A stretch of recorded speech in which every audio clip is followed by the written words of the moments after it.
ఈ సినిమా కథ అక్కడే ఉంటుంది, కానీ ట్రీట్మెంట్ స్క్రీన్ ప్లే వేరుంటుంది.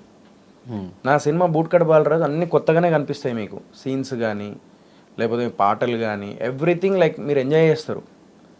అలాంటి సినిమా బూట్కట్ బాలరాజు. సరే నేను డిఫరెంట్ సినిమా మిస్టర్ ప్రెగ్నెంట్ అని తీసిన, ఏం 10 కోట్లు సంపాదించిందా 20 కోట్లు సంపాదించిందా? మరి డిఫరెంట్ సినిమానే కదా, కంటెంట్ ఉన్న సినిమానే కదా అది కూడా. ఓటీటీలో చూసిన వాళ్ళందరూ చాలా బాగుంది, కనెక్ట్ అయినాం మేము, అది ఇది అని అన్నారు. నేను అదే అంటున్నా, అంటే ఒక్కటి ధనుష్ చాలా డిఫరెన్స్ ఉంటుంది. మనం అనుకున్నంత ఈజీ కాదు. We have to accept that. సరే పిండం అని ఒక సినిమా వచ్చింది తెలుసా?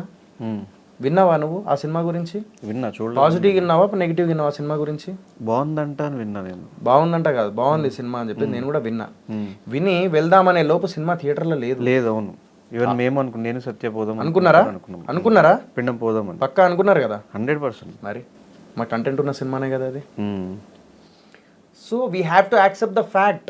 వెనకాల ఏం జరుగుతుంది అనేది మీకు తెలీదు. మీ దాకా సినిమా వస్తుంది, చిన్న సినిమాలు వస్తున్నాయి అంటే దాని వెనకాల పెద్ద కథలు ఉన్నాయి. పెద్ద ప్రొడ్యూసర్స్ ఉన్నారు. పబ్లిసిటీకి పైసలు ఉంటే వాళ్ళ దగ్గర పైసలు పెడతారు. ఇప్పుడు ఫిబ్రవరి 2కి ఇన్ని సినిమాలు రిలీజ్ ఉన్నాయి. ఎవరు ఎంత పబ్లిసిటీ ఉన్న దాంట్లో చేసుకుంటూ వెళ్తున్నారు అనేది నీకు కూడా తెలుసు. కానీ అక్కడి వరకు తీసుకెళ్ళాలనేది మనకు, అంటే ఆడియన్స్ని థియేటర్ వరకు తీసుకురావాలనేది పెద్ద టాస్క్. ఇప్పుడు ఈ ఓటీటీ వచ్చినప్పటి నుంచి అరే వస్తుందిలే, మనకు లిమిటెడ్ థియేటర్స్ ఉంటుంది అబ్బా. ఇప్పుడు నువ్వు ఇక్కడ మణికొండలో ఉన్నావు, నా సినిమా ఎక్కడో కూకట్పల్లిలో ఉన్నది, ఇక్కడ ఇటు సైడ్ లేదు, ఈ హైటెక్ సిటీలో లేదు, ఇటు లేదు, మాకు లిమిటెడ్ థియేటర్ దొరికింది. అబ్బా ఇప్పుడు ఆడదాకా ఏం వెళ్తాం, తర్వాత రేపు వెళ్దాంలే, తర్వాత ఓటీటీలో వస్తుందిలే. ఇలాంటి మైండ్ సెట్తో ఉన్న వాళ్ళకి అలా చూడకండి. వెళ్ళి నా సినిమా చూడండి దయచేసి, ఫస్ట్ డే మార్నింగ్ షో వెళ్ళి చూడండి అని చెప్పి నేను మోకాళ్ళ మీద కూర్చొని నేను అడగడం జరిగింది. అది నా యాటిట్యూడ్ ఎప్పటికీ ఎట్లా ఉంటుంది. అందులో ఒక మెసేజ్ ఉంటుంది, అందుతే కాళ్ళు లేదా మెడ జుట్టు ఏదో అన్నారు. అలా నేను ఎప్పుడు లేను. నాకు అనిపించింది నేను చెప్తా.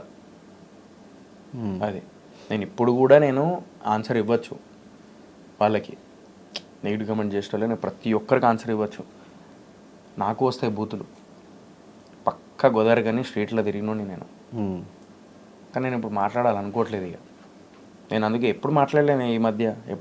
నేను ఈ మధ్య ఏ రోజు అది ఈ మధ్య మాట్లాడటం మానేసావు అంటే మేబీ ప్రొడ్యూసర్ అయ్యావు, సినిమా కాపాడాలి, సినిమాకి డబ్బులు రావాలి అంటే. మరి అలా అంటే ఇలాంటి ఇష్యూస్ సరే నేను ఒకవేళ వెనక ముందు గుద్దేస్తాను ఎందుకన్నా నేను దానికి మళ్ళీ నెగిటివ్ ఇస్తుంటే ఎందుకు నేను దానికి రియాక్ట్ అవ్వలేదు? మరి అప్పుడు ఆ సిచ్యువేషన్లో చెప్పినా అయిపోయింది. ఇక చెప్పేటోళ్ళు చెప్తారు భయ్, చెప్పని వాళ్ళు చెప్పరు. నీ జోలికి రాకుండానే నువ్వు నెగిటివ్ కామెంట్లు పెడుతున్నావే ఒక మనిషి మీద.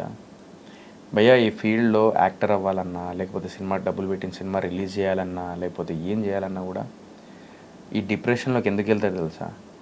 ఈ ఫీల్డ్లో మమ్మల్ని ఏదో తొక్కేస్తున్నారని కాదు, మమ్మల్ని జనాలు ఎంత యాక్సెప్ట్ చేస్తే అంత మోటివేట్ అవుతాం, ఎంత నెగిటివ్ చేస్తే అంత డిప్రెషన్లోకి వెళ్ళిపోయి అలాంటివి జరుగుతాయి. అందుకే అలాంటి సిచ్యువేషన్ రావద్దు నాది అని చెప్పేసి నేను లైవ్కి వెళ్తా, ఫ్రెండ్స్తో షేర్ చేసుకుంటా. స్టేజ్ మీద నేను తెలంగాణ ప్రజల ముందు నేను స్టేజ్ మీద అంత పెద్ద ప్రీ రిలీజ్ ఈవెంట్లో నేను అడుక్కోవడానికి రీజన్ ఏంటంటే ఐఎమ్ ఇన్ డేంజర్ సిచ్యువేషన్ అని చెప్పేసి నేను చెప్పుకుంటున్నాను. నేను నా బాధ అలాంటి థాట్స్ వచ్చినప్పుడు లేదు ధైర్యంగా ముందుకెళ్తున్నా. 13 సంవత్సరాల కష్టం నాది, ఇప్పటికి 14 సంవత్సరాలు అయిపోయింది ఇండస్ట్రీకి వచ్చి. సో డెఫినెట్లీ నాకంటూ ఒక పెయిన్ ఉంటుంది. నేను ప్రొడ్యూసర్ అయిన తర్వాత నేను ఇట్లా బిహేవ్ చేయలేదు. నేను ప్రొడ్యూసర్ కాకముందు కూడా నేను మిస్టర్ ప్రెగ్నెంట్కి ఎంత కష్టపడ్డానో నీకు కూడా తెలుసు.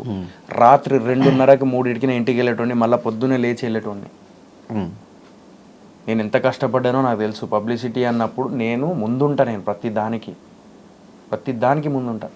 ఈరోజు హరిత గారు అండ్ అభి గారు, ఆ director, Lucky Lakshman director and producer, ఈ రోజు కూడా నా ప్రీ రిలీజ్ ఈవెంట్కి వచ్చి నా గురించి అంతలా మాట్లాడుతున్నారంటే కేవలం కారణం నా కష్టం వాళ్ళకి తెలుసు.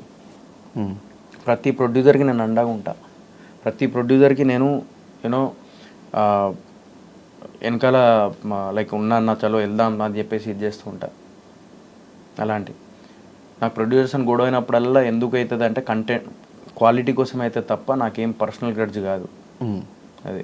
కానీ పబ్లిసిటీ మీద అంత కేర్ తీసుకున్న సోహెల్ కాంటెంట్ మీద ఎందుకు కేర్ తీసుకోలేకపోతున్నాడు? ప్రీవియస్ సినిమాలు తీసుకున్న సరే మిస్టర్ ప్రెగ్నెంట్ కంటెంట్ ఉన్న మిస్టర్ ప్రెగ్నెంట్ కంటెంట్ ఉంది మరి సినిమా. ఏమైంది చెప్పు. ఆ ఒక్క సినిమానే కదా సరే కొంచెం అంతో చెప్పు ఇంతో సరే బాగుండేది. దానికంటే మిగతా బిఫోర్ previous రెండు సినిమాలు సరే దానికంటే బిఫోర్ వదిలే ధనుష్. సరే మిస్టర్ ప్రెగ్నెంట్ మంచి సినిమానేగా, నువ్వు కూడా చూసి బాగుందబ్బా అని అన్నావు.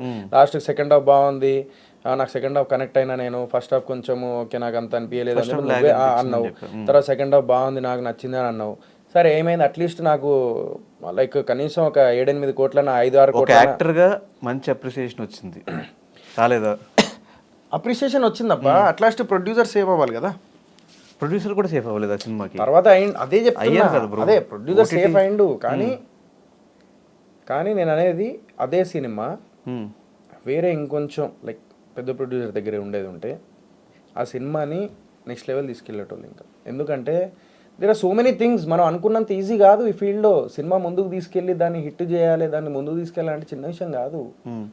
మరి ఇవన్నీ ప్రీవియస్గా సినిమాల్లో ఎక్స్పీరియన్స్ ఉండి చూసి ప్రొడ్యూసర్ పని బాధలు చూసి ఇవన్నీ చూసిన తర్వాత కూడా బూట్ కట్ బాలరాజు సినిమా సొంత డబ్బులు పెట్టేసేయాలి, ఉన్న డబ్బులన్నీ ఇంట్లో రిటైర్మెంట్ పైసలు కూడా తీసుకొచ్చి పెట్టేయాలి అని ఏడికి సంపాదించిన నేను పైసలు ఈ ఫీల్డ్లోనే కదా.